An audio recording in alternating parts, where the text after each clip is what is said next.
Hey, well, hello, friends. Thanks for tuning in. Surprise, yeah, I'm going to make another video. Sorry for being away for so long. I've had a few subscribers, complaining and say, hey, what happened to you? You fall off the face of the earth or something? So here we are. I said I'd make a video. I don't exactly have any new records to make videos from because I haven't been buying any. Been doing a few other things. But here we go. I've got a few records here I want to talk about. First of all, this is, of course, Jimi Hendrix Electric Ladyland. This is your original 48-year-old Japanese pressing. This is the way it looked when it came out. And this is the way the original American, Canadian, Australian, that's the way this record came out in the States, in Canada. That's the cover.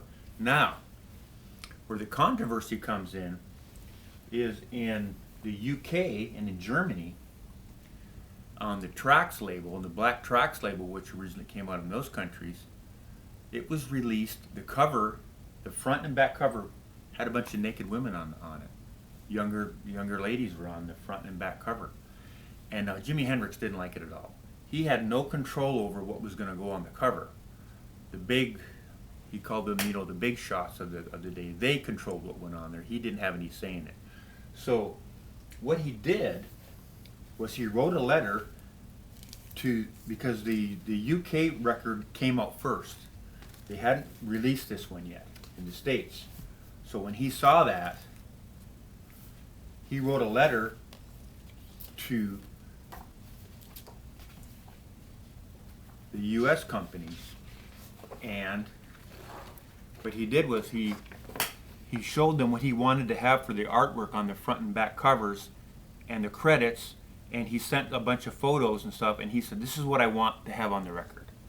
Well, of course they ignored that too, and they decided on this, and they used some of his photos for the inner, on the inside of the cover.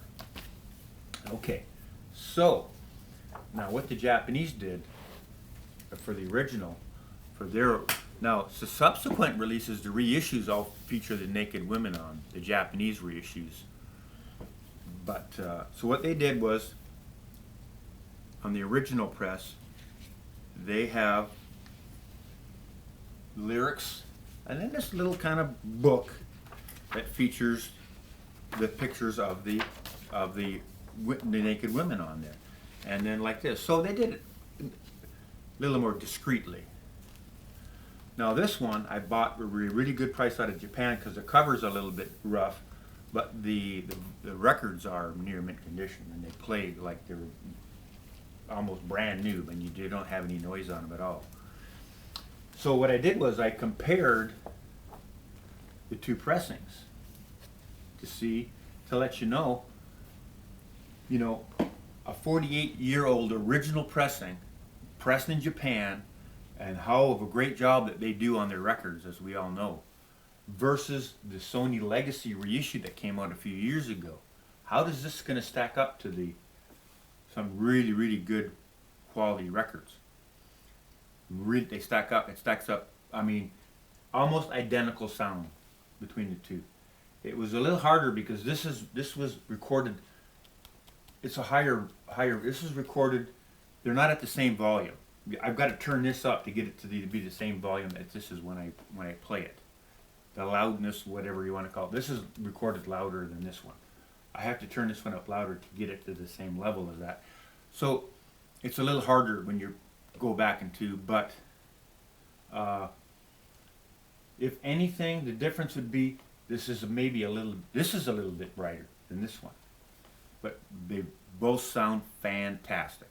And as far as the out of phase and the left and the right speakers and how all that stuff works together, identical. It sounds identical between the two of them. So I thought I would let you know about that. And what the reissue, what they did now, they included this book. Now look at that. That looks a little bit familiar. Yeah, that's the original Japanese photograph. And I like these little books that they put into these records. They're nice. They got little photographs. A lot of handwritten stuff by Jimi Hendrix in here. Really interesting to read that. And what it says on the album sleeve, you know, about it says the authorized Hendrix Family Edition. The Hendrix Ladyland, an audiophile LP pressing from all analog remastered from the original 2-track master tapes by Jimmy's original engineer. Complete original artwork, 8-page LP size booklet with rare photos and notes. So this record was put out a few years ago before they started doing all that digital record stuff, because the family got the tapes and they started reissuing. This is the family authorized one. They got Jimmy's original engineer and they did it back, and they did a fantastic job. So just to let you know, so at Sony Legacy, yeah, the Legacy label, good stuff on there. Really, really good sounding record. Really impressed with that record. Okay, let's move on. So what I did was I just went and started pulling out a bunch of records. I said, yeah, I haven't really talked about these. These are really, really neat records. I need to talk a little bit more about them.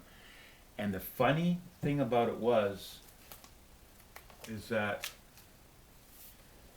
they all ended up, a lot of these records I'm going to talk about now, it's on the Vertigo Swirl. Vertigo Swirl label. Now, I've talked about this Vertigo Swirl stuff before, but I just wanted to point out a few of the ones that I have, because you know what? There's quite a few of those swirls out there. But the problem is, there's a lot of them. I really don't like the music on there. A lot of people love it. You know, everybody has different taste in music. These are the ones that I like. And look at that, Uriah Heep, their first LP, came out on a Vertigo Swirl. And this is a good record. Uriah Heep, very heavy, very humble. Yeah, great record. First came out on the Vertigo Swirl. I don't have a swirl. I have a bronze, an early bronze. It's probably a second edition, UK press. But it originally came out on the swirl label. And then Alex Harvey Frame, came out on the swirl. I talked about that before. Now the Flower Traveling Band. These guys, they've got quite a few records out. Now this one here, it's really good. It's a hard, heavy rock. And if you know anything about some of these Japanese bands, they kind of get a little bit, some good guitar playing on this. That's why these records, if you can get the original ones, they fetch over $100 all the time. So I've got the reissue. But this Flower Traveling Band, here, this record, yeah. What you need to do with a lot of these records is just maybe make a few notes, or just stop the video and go and do on YouTube there and search the Flower Traveling Band, look at it, and start listening to a few tracks and see if that's something that you might like. Gravy Train, Vertigo Swirl. These are all between 1968 and 1972. Polygram decided they were going to make kind of like their progressive, maybe harder rock type of stuff. They were going to put it on this label, on the Swirl label. So the Gravy Train, I've got two of their records on the Swirl. Ballad of a Peaceful Man, and the first one, the first Gravy Train. Really good. They got some. That's kind of like a bit of a psych with the fuzz guitars and all that kind of stuff. Good music. And now we've got Jade Warrior. I've got released, and I've got, this is pretty cool. I've got Jade Warrior released, still in the shrink wrap. And this is on the US swirl, with the original inner sleeve. And I've also got in here, somewhere, I've got this kind of a little book thing that came with the original record. And it's got pretty neat, four-sided. It's really neat how they did that. And it's got the lyrics in it. That's pretty rare.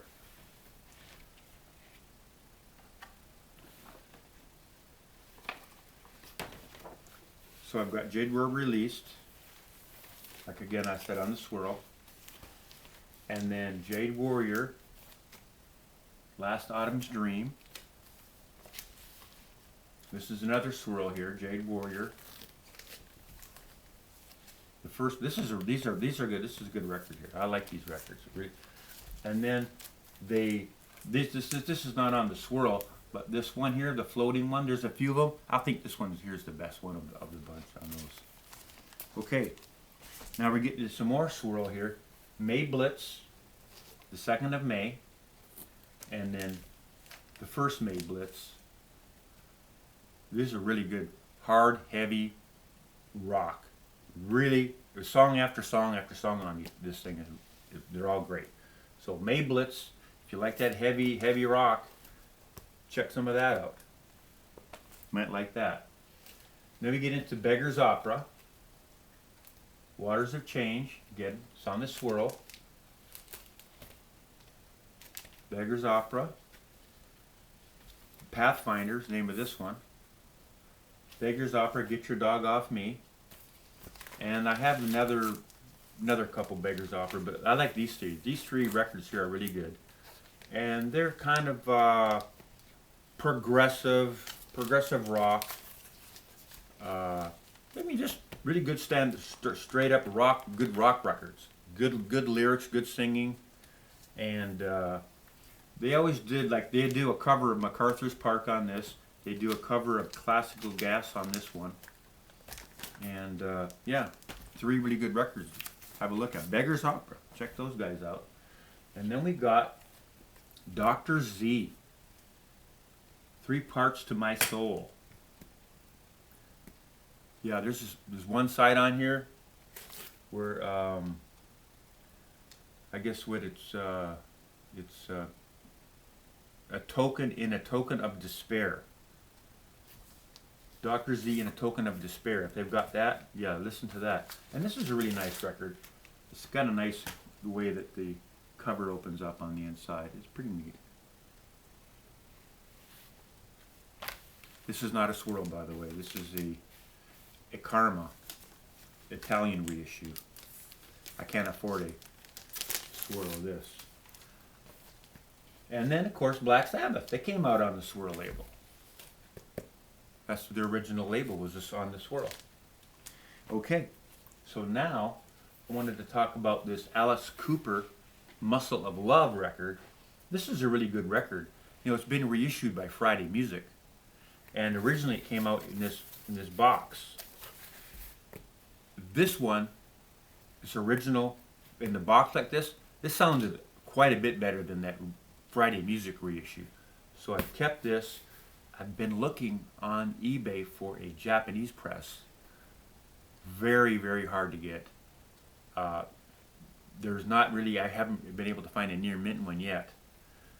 And there's always like $100 or something like that. So I'm just, you know, I'll just bide my time. One day it'll show up at a decent price.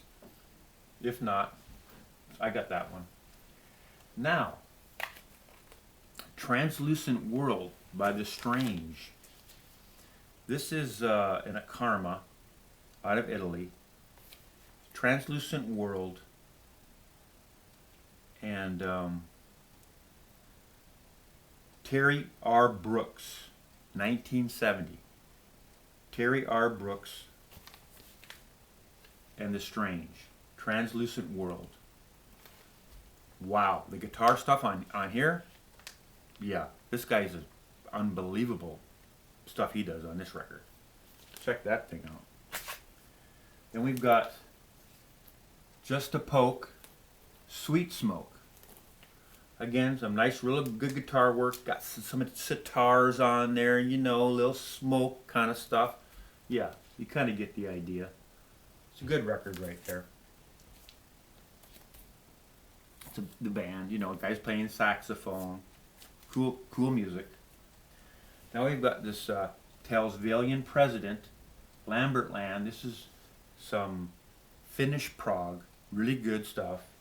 And I've also got, this is the first one, Telsvalian President. It's been reissued, and I've got these two are both the reissue. I used to have this one on the German Brain, but it was a little bit on the rough side. They're really hard to get in good condition.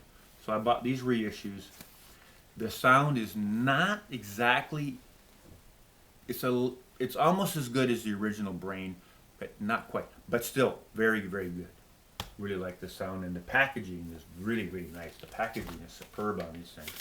You know, it's got that nice, wouldn't say parchment quality paper, but you know, almost really, really nicely done. And they're not thin. They're pretty thick covers. And they're made in Finland, so it's hard to get over here. But I bought those two because I had to get them for my collection. Camel Mirage. This is a great record by Camel Mirage. We've got some Alice in Chains, Unplugged, by Music on Vinyl. And this has got that You Are There sound on it. Really good. Now, if you've ever heard of Niels Lofgren, this is a record by Niels Lofgren called Cry Tough. And this has got some absolutely fantastic songs on it. Niels Lofgren, Cry Tough.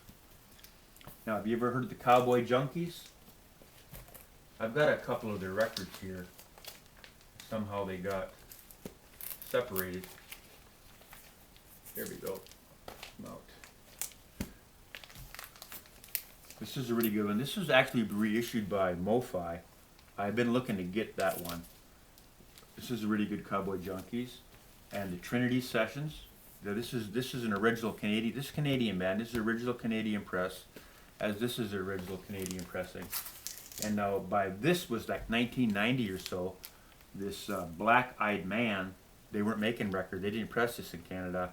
I got it. This is a German press. I bought it in Atlanta when I was on there on a trip. And what I'm going to do now is I'm going to stop the video, and I've got a few other things here that I'm going to talk about in the upcoming video. I'll make two today.